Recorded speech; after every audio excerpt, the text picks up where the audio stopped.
Buongiorno e benvenuti a TG Sicilia, i titoli del nostro telegiornale. Truffa con i fondi Covid e favori ai clan di Catania. Tra i 10 arrestati anche un carabiniere e un funzionario di un istituto di banca.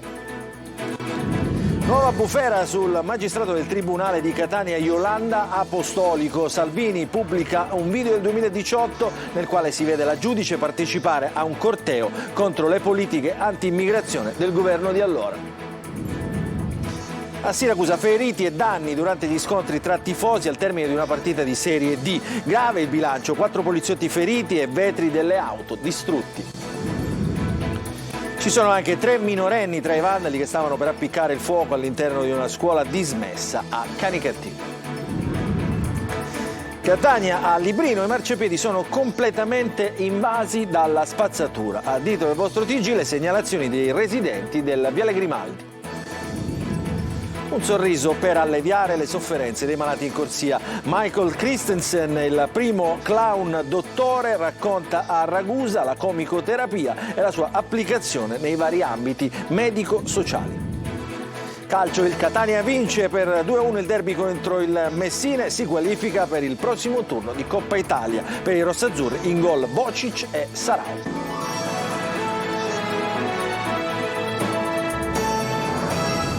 Ancora buongiorno e bentrovati a questa nuova edizione di TG Sicilia. Apriamo con la cronaca. 5 persone arrestate e altrettante misure cautelari personali. A Catania è stata scoperta una presunta truffa allo Stato sui fondi per l'emergenza Covid all'ombra del clan Santapaolo Ercolano. Tra gli arrestati anche un brigatiere capo in servizio a Catania e 2 funzionari in 2 istituti di credito. Emanuela Corsi. Un sodalizio criminale che avrebbe approfittato degli aiuti di Stato per fronteggiare l'emergenza economica legata alla pandemia. Una truffa messa in piedi a Catania che avrebbe permesso di percepire più di 380.000 euro di finanziamenti erogati sulla base di documentazione falsa e presentata da persone che non avevano i presupposti di legge.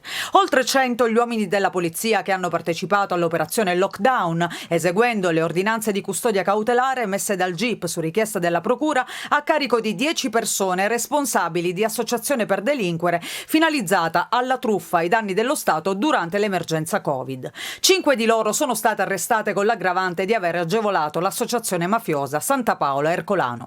Tra questi figurano, oltre a un esponente del clan, Gabriele Santapaola, già detenuto, anche un brigadiere capo dei carabinieri in servizio a Catania, Paolo Marrangoni, che avrebbe più volte consultato le banche dati di polizia per finalità illecite.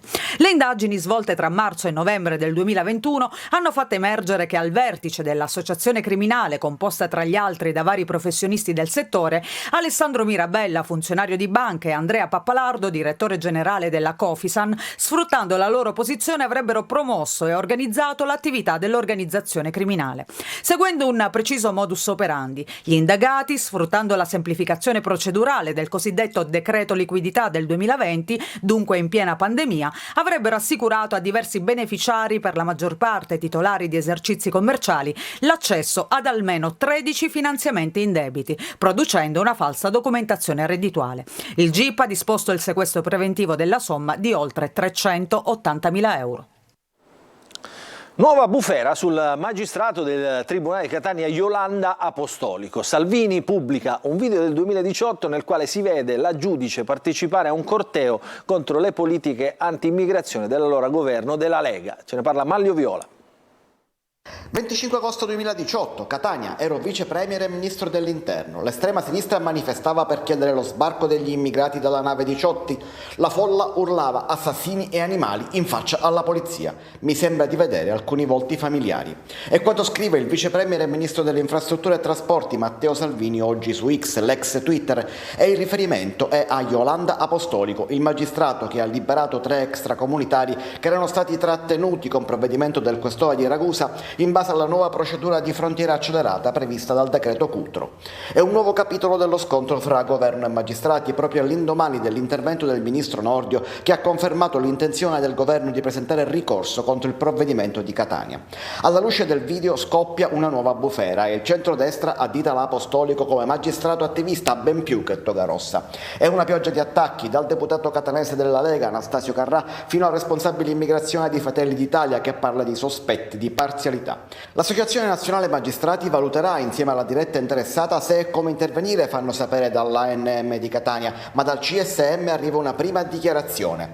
Il ruolo del magistrato richiede che l'autonomia e l'indipendenza non si limitino esclusivamente allo svolgimento delle funzioni giurisdizionali, ma deve riguardare anche la sua proiezione esterna, dice il consigliere laico Enrico Aimi, che è anche presidente della prima commissione, quella che dovrà pronunciarsi sulla pratica a tutela del magistrato chiesta da 13 consiglieri togati.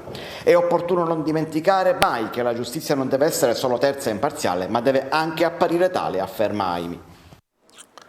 Adesso a Siracusa 4 poliziotti feriti e vetri delle auto distrutte è il bilancio della guerriglia urbana nel post partita tra Siracusa e Acireale, finita 3-1 per gli aretusei. In gran parte della zona nord momenti di tensione e traffico in tilt. Francesco Aloi. Finita la partita inizia la guerriglia urbana. In diverse zone di Siracusa si sono vissuti minuti di paura nel post partita con la Cireale terminata 3-1 per gli aretusei. I primi scontri in via Torino e viale Teocrito nella borgata Santa Lucia. Siamo vicinissimi al De Simone. Vai! I colpi di bastone, la violenza gratuita è quello che si vede in questi video diffusi sui social. Alcuni agenti sono rimasti feriti. Un mercoledì pomeriggio che si poteva trasformare in tragedia. Per le strade c'erano tante auto, persone che con la partita non avevano nulla a che fare e che si sono trovate davanti uno scenario tutt'altro che sportivo. Diverse le auto con i vetri rotti. Un sport è sport, ma violenza no. Assolutamente, ancora oggi nel 2000, sia giovane che vecchio, a trovare al punto di a queste cose. I negozi aperti hanno deciso di chiudere subito le saracinesche. Nel suo bar c'erano anche bambini, ha detto. Qui dentro si sono rifugiati bambini, donne, uomini che non c'entravano niente, insomma la popolazione normale che cercava aiuto, come del resto dentro la farmacia, dentro il supermercato e nei locali adiacenti. Poco prima che finisse la partita abbiamo abbassato le serrande perché abbiamo visto l'inizio dei tafferugli tra le due tifoserie e quindi abbiamo preferito trattenere i clienti che erano presenti al punto vendita e aspettare che il tutto finisse. La Vox Populi critica la scelta delle forze dell'ordine di far passare i tifosi accesi da zone calde della città come Mazzarona e Santa Panagia. Lungo il percorso numerosi gli stop con tafferugli, lanci di fumogeni e pietre. Adesso, dopo la guerriglia urbana, non è difficile prevedere una pioggia di daspo. Una scuola di Canicattì è stata devastata da 4 giovanissimi del luogo, 3 dei quali minorenni, tutti denunciati. I carabinieri li hanno sorpresi mentre stavano dando alle fiamme il sipario del teatro del Plesso. Davide Sardo. Raid vandalico a Canicattì nell'Agrigentino ai danni della dismessa scuola La Carruba, già teatro di scorribande nelle ultime settimane.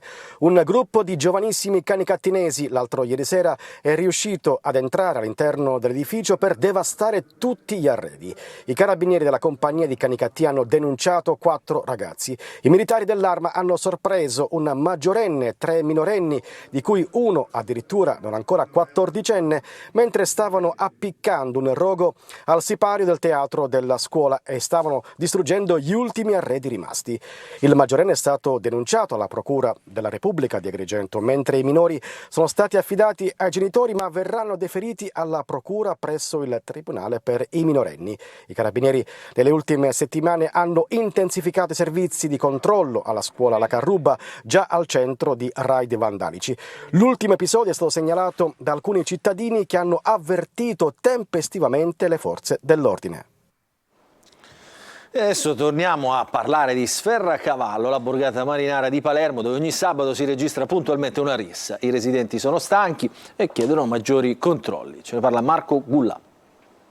Ogni sabato ce n'è una, di rissa. Siamo tornati a Sferracavallo, la borgata marinara di Palermo, che di giorno si presenta così e poi di sabato sera invece si trasforma in un ring con scene come questa.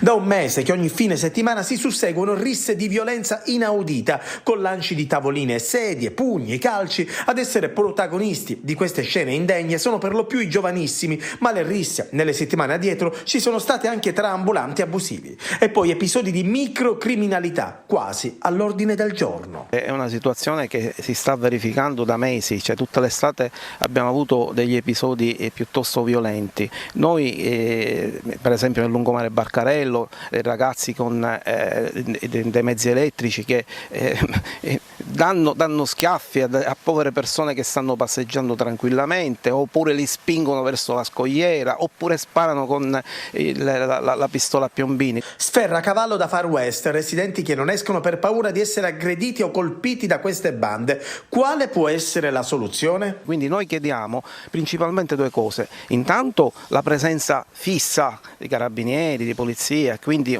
questa forma di deterrenza, e poi degli interventi straordinari, perché c'è un malessere sociale nei quartieri popolari. Bisogna intervenire seriamente, perché questi ragazzi sono allo sbando e forse hanno bisogno, sicuramente hanno bisogno di un aiuto, di un sostegno, perché altrimenti qua non si finisce più, sarà sempre un crescendo.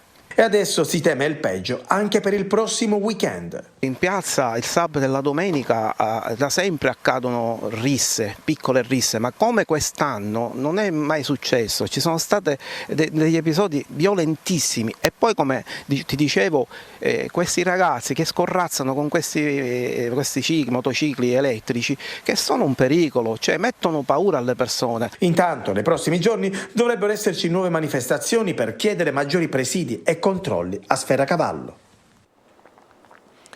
Catania pattumiera, nuova segnalazione a Ditelo al nostro TG, è arrivata appunto dai nostri telespettatori. Questa volta la segnalazione attraverso il nostro numero di WhatsApp arriva da Librino, dove i marciapiedi di Viale Grimaldi sono praticamente e completamente invasi dalla spazzatura. È andato per noi Tonino De Mana. Di giorno o di notte, non c'è differenza. Un marciapiede o un altro non cambia la sostanza, visto che la spazzatura a Catania è ovunque. Viale Grimaldi al Librino somiglia più ad una discarica a cielo aperto che ad una strada.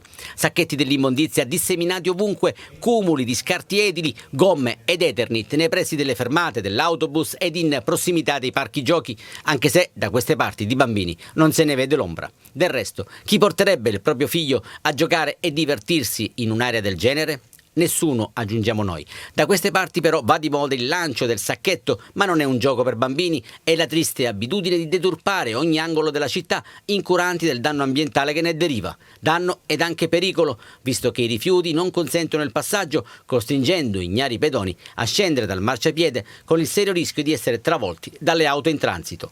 C'è un sacco di spazzatura per la strada, non si può passare assolutissimamente, devi scendere per la strada, è pericoloso anche perché i bambini stesso hanno paura delle macchine che passano, perché come si è sentito dire già hanno travolto un passeggino che erano sulle strisce pedonali, perché non possono camminare più nemmeno sui marciapiedi e non è giusto. Vuoi lanciare un appello a queste persone che comunque deturpano e buttano la spazzatura di giorno e di notte? Allora, io faccio l'indifferenziata, quindi è giusto che tutti quanti, come la stiamo facendo tutti, che rispettano tutti questo. Anche qui ci sono le telecamere ed anche qui sono inutili, visto che, a giudicare dalle montagne di rifiuti, nessuno sembra abbia mai pagato, ad eccezione dei cittadini onesti, visto che si tratta sempre di denaro pubblico. E sono tante le segnalazioni che arrivano al nostro numero di WhatsApp 342 74 55 005. Noi diamo voce alla vostra denuncia con la speranza che qualcuno, alla fine, possa metterci la faccia. È davvero una vergogna, continuate a segnalare appunto quello che non va al nostro numero di WhatsApp. La Guardia di Finanza di Messina ha concluso un'indagine su un'azienda agricola di Tortorici risultata beneficiare dal 2018 al 2020 senza legittimo titolo di finanziamenti comunitari per 160.000 euro. Denunciati oltre ai 2 legali rappresentanti della società agricola anche altre 4 persone legate a 2 centri di assistenza agricola, cosiddetto CAA, che avevano curato la predisposizione delle domande uniche di pagamento. È emerso come fossero stati utilizzati fittizi contratti di affitto di terreni e attestato il possesso di particelle catastali di proprietà di terze persone completamente all'oscuro della frode. A Ragusa, Michael Christensen racconta come è diventato il primo clown dottore della storia mondiale e spiega in questo contesto l'importanza della comicoterapia in vari ambiti del sociale. Ce ne parla Laura Curella. Dal circo a un ospedale di New York, con un naso rosso e la voglia di mettersi a disposizione degli altri, per ricordare il valore della gioia e della speranza. Michael Christensen, il primo clown dottore della storia mondiale, racconta della sua esperienza durante un incontro di formazione a Ragusa rivolto a educatori e volontari del settore sociale. This was never my idea. Non è mai stata la mia idea. This evolved from a commitment and willingness to serve. Questo è un'evoluzione di un mio mettermi a disposizione e impegnarmi nel servire. Ero un clown nel Big Apple Circus di New York. Sono stato invitato ad andare a fare uno spettacolo in un ospedale. 7 mesi prima mio fratello era morto di un cancro al pancreas e qualche tempo prima di morire mi aveva regalato una borsa da medico pensando che forse suo fratello, il clown, ne avrebbe potuto fare un uso migliore. E da il signor Stubbs sono diventato il dottor Stubbs. Sono stati 20 minuti del miglior tempo della mia vita. Questo ha ispirato una conversazione con i direttori. How can we bring this to the children on an ongoing basis? Come possiamo portare questo in un modo continuativo? This was the beginning. Questo è stato l'inizio. Al suo fianco Rodrigo Morganti, il primo clown dottore italiano che dal 1995 lavora negli ospedali e forma colleghi in giro per il mondo. Noi siamo terapeutici nel senso che speriamo che le persone possano migliorare, ma il valore di quello che facciamo noi è lo stesso valore che ha la gioia e che hanno tante altre cose. Umorismo, comicità ed empatia, gli strumenti per promuovere una umanizzazione profonda in diversi settori che operano a contatto con le persone, non solo in ospedale.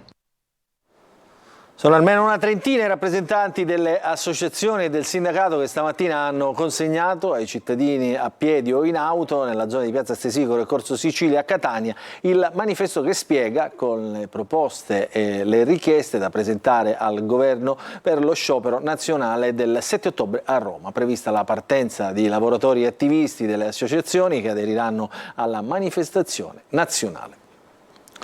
E adesso ci occupiamo del meteo perché settembre 2023 è stato il mese più caldo di sempre con 2 gradi al di sopra della media stagionale. Temperature estive anche nel prossimo fine settimana. Ci racconta tutto Desiree Ferlito. Il caldo anomalo non molla la presa in Sicilia, l'anticiclone continua a essere protagonista assoluto e lo sarà secondo gli esperti anche nel weekend con temperature ben oltre la media stagionale. Ci aspetta un altro fine settimana dal sapore decisamente estivo, ideale per un bagno fuori stagione. Avremo ancora condizioni di bel tempo, di clima prevalentemente soleggiato un po' su tutta la nostra isola e soprattutto di temperature massime che torneranno a rialzarsi, tanto che nel corso del fine settimana in qualche località si potranno superare anche i 30 gradi. Parliamo di valori termici pienamente estivi e largamente sopra le medie climatologiche tipiche del mese di ottobre. Secondo i dati raccolti da Copernicus, l'osservatorio climatico dell'Unione Europea, il mese scorso è stato il settembre più caldo mai registrato e con un margine straordinario di differenza rispetto agli anni passati. La temperatura media è stata di ben 2,5 gradi sopra la media climatologica del periodo 1991-2020. E ancora si dovranno sentire gli effetti del fenomeno del Niño che in questo momento si sta intensificando sull'Oceano Pacifico e da noi gli effetti di questo fenomeno si vedranno non prima della prossima primavera. Unica differenza con la bella stagione, il minor soleggiamento e le notti più lunghe e fresche. Il caldo dovrebbe smorzarsi, ma non si intravede ancora all'orizzonte nessuna reale svolta fredda. Le temperature, come detto, si manterranno superiori alla media. L'autunno, quello vero, può attendere. Prima di andare in pubblicità vi diamo notizia di un caso di lupara bianca risolto dopo 31 anni grazie al rinvenimento nell'abitazione di un esponente della criminalità organizzata elnese nell'ambito appunto di un'inchiesta antimafia di un pizzino riconducibile alla scomparsa appunto dell'uomo che non si era più fatto vivo da 31 anni. In effetti l'uomo è stato ucciso, per l'omicidio è stato arrestato Pietro Balsamo. La vittima si chiama Franco Zanerolli, era scomparsa da Piazza Armerina appunto nel 1992. Ci fermiamo adesso, una piccola pausa, poi le immagini della vittoria del Catania sul Messina in Coppa Italia.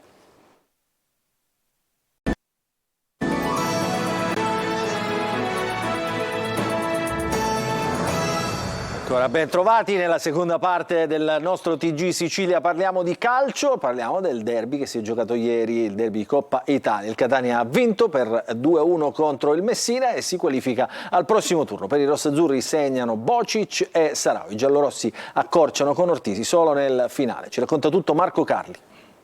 Il derby di Coppa Italia sorride al Catania che avanza con merito. Tabiani cambia 7 giocatori rispetto a Caserta, ampio turnover anche per il Messina con una formazione per 10 undicesimi diversa rispetto a quella vittoriosa con l'Avellino. I rossazzurri partono subito forte, recuperano palla con Deli che fa tutto benissimo e a tu per tu con De Matteis colpisce però la traversa.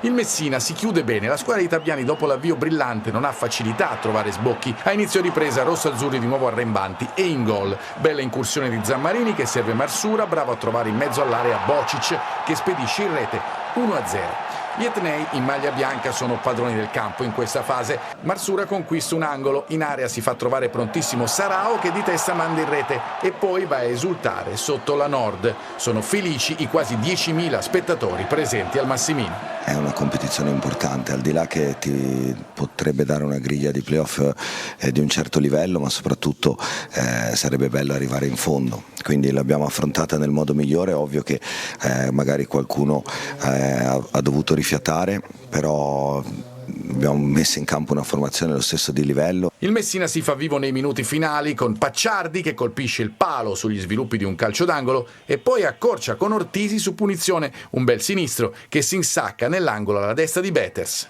Io dalla mia sono contentissimo, ho giocato con tanti ragazzi che avevano bisogno di minutaggio e le risposte sono state tutte positive. Il nostro telegiornale finisce qui, non ci sono ulteriori aggiornamenti, vi ricordo che l'informazione su Antenne Sicilia ritornerà questa sera alle 20. Grazie per averci seguito, buon proseguimento di giornata a tutti.